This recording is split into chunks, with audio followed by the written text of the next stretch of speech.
So I'm waiting a few more months for 70 for my Social Security, but my benefits might be cut by up to 25% in 6 years.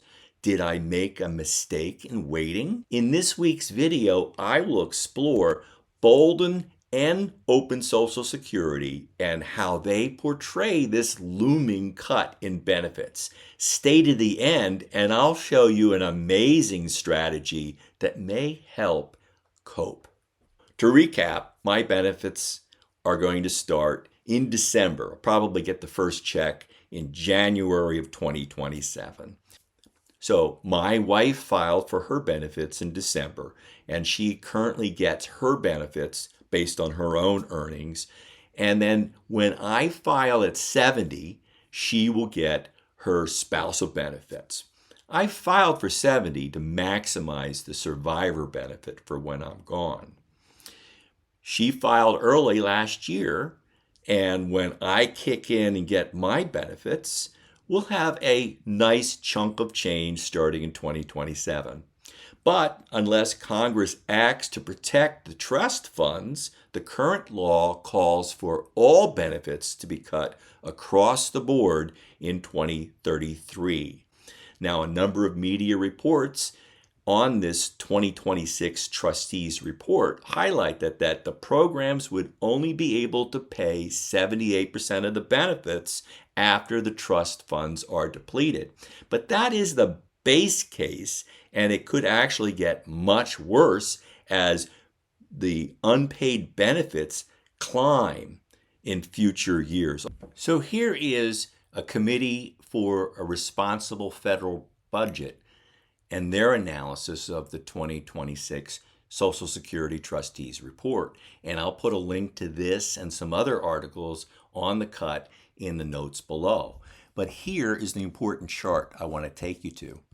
This shows the insolvency projections, and again, if the 22% is required of just the old age and survivors insurance there, or if they're able to do a combined, stretch it out to 2034, there's a 17% across both disability and old age benefits. And here is the important chart that shows that that's just the starting point. If you can see, there's the automatic cut. The scheduled benefits will go up every year, and less of them are able to be paid because of the depletion of the trust funds. So the longer Congress waits, the more substantial these cuts will be. And here is the actual report that I went out and read and reviewed. And I'm going to jump down here to this part that I've starred. But down here is the key results of their study. And here is where you get that 22% cut. 78% of benefits could be paid without the trust fund in effect. But that then gradually changes to 62% of the benefits could be paid in the year 2100. That's what this slope shows you. In fact, it looks like it'll get worse and then a little bit better down to 62% by that year 2100. Now I'm going to go on screen here and show you how both Boldin and Open Social Security websites allow you to handle this potential cut. All right, so here is the Open Social Security website, and the most important thing you do when you enter this is to make sure you click here so that you can get the added features in this website to look at potential future cuts. So you're going to want to click that. I always usually do the mortality table as well to plan for longevity ages as opposed to average mortality.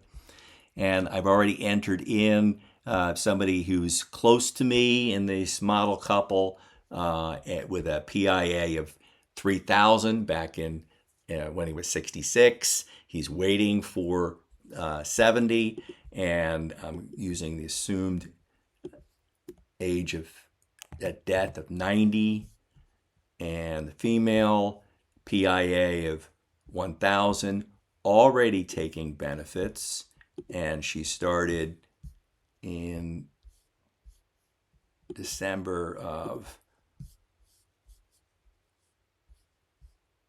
last year. And again, her longevity plan is 95 to match our other planning that we do elsewhere. And do you want to assume the benefits cuts? I thought I just answered it up there. You still have to go through and click here. And again, this is where you get to put in the benefit reduction and what year it takes effect. And I'm going to match the current 22. It runs out in 2032, so the cut starts in 2033. And again, Mike Piper still references the 2025 Trustees report. The new one just came out. I'm sure he'll be changing this in the future, and I'm going to submit. The model couple gets that 63,652, but that gets cut in 2033 to 49,648. So you can see the cut in effect in your planning. But again, that is just the base.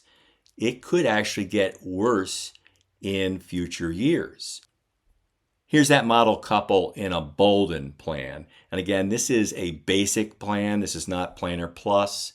My own plan is also in Boldin, but I pay the annual fee to have Planner Plus. This is a free version of it, but you can still do some modeling in the free. You go to income and you enter your Social Security here, and this is where I'm expected in this model couple to start collecting $3,880 a month in December. Checks really start to arrive in January, and that's a fluke in the Boldin model here. Benefits are paid in arrears, and it affects your annual income that way. There's the spousal benefits, and here's where you do, just below that, Social Security assumption. Do you want a model? Click it there, put in the reduction amount, and when that year starts. So you can also make adjustments here to cost of living adjustments, or COLAs. Will the historic average matter? If inflation stays high, it might be, or it might come back down again. Pay attention to the assumption you're using there as well. And you can model rate assumptions with that. Now, some of the more advanced things you need to have the Planner Plus, but these basic things you can do in Boldin basic free version. Now, this got me thinking about Joseph and the amazing Technicolor Dreamcoat, and specifically Pharaoh's dream. Joseph, who was the Bible's first financial planner, interpreted the dream and advised Egypt to save during the 7 years of plenty to prepare for the 7 lean years that will follow. So what if we decided to take the difference between what that model couple is getting now in 2027 and what they will get in 2033 with a across-the-board 22% cut? And if the couple decided not to spend that, but to save that $14,004 in VTI in a taxable account between now and 2033, that would add to the retirement pot and help them protect against the pending shortfall when the Social Security cuts go into effect. I asked Grok to check my math. And if the couple saved that $14,004 a year from 2027 to 2032, it would accumulate $84,024 in their contributions to the after-tax account. And if that was invested in VTI in an after-tax account, it would grow to a future value of about $102,732, and about 18,708 of that would be taxable gains, taxed at the long-term capital gains when they had to withdraw it to help make up the short fund. But money is fungible in retirement, so what if the couple used that $14,004 to fund Roth conversions each year? They would pay the tax on the conversion amount from their funds to move it from tax deferred to Roth at their marginal tax rate. But then the gains would all grow tax-free in the Roth bucket. And they would have reduced their tax deferred balances during these fat years as they're preparing for the lean years ahead. Now, by the way, in my real plan, when I modeled a benefit reduction in the future, my planned chance of success in the base level went from 94% down to 90%. And that's when I suggested a 22% reduction starting in 2033. Now, I did also show that in my Roth conversion scenario, and it improves from 90 to 91. So Roth conversions in of themselves are not going to make a huge difference in the scenarios. You've got to really plan this out. So Joseph may have had a plan here in these years leading up to a potential Social Security cut. Let's invest the difference, and when we get to the cut, we'll have something to help replace the cut in Social Security. Now, Congress may turn around and save us as they did in 1983 at the last minute, but you'll still have saved some extra money in your Roth bucket if you go along with Joseph's amazing plan. Be sure to make a comment below on whether you think your benefits are going to be cut, and if so, how are you preparing for that?